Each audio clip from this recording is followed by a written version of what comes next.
Дојран со доаѓањето на секоја нова сезона интензивно го менува ликот на крајбрежјето. Насочувајќи се на враќање на туристите, се работи на повеќе развојни полиња. По осветлувањето целосно на стар со нов Дојран, во иднина целосно ќе се осветлува патниот правец од стар Дојран па се до граничниот премис со Грција. Агенцијата за државни патишта го најави овој проект, за кој се надеваат дека истиот ќе биде значаен во интензивниот туристички развој.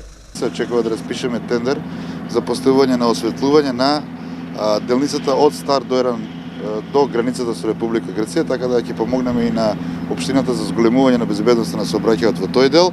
Така да мислам дека општината Дојран заедно со јавното предпријатие, а е нормално со подршка со Министерството за транспорт и врски, ќе добие една добра сообраќајна инфраструктура со која што ќе може да привлекува туристи и да има добар економски развој на нареден период. Со овој зафат, општина Дојран целосно се осветлува започнувајќи од нов Дојран па се до излезот на земјава.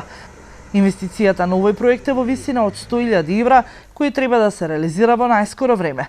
Годинава вкупните инвестиции во патната инфраструктура во Дојран се околу 5 милиони евра.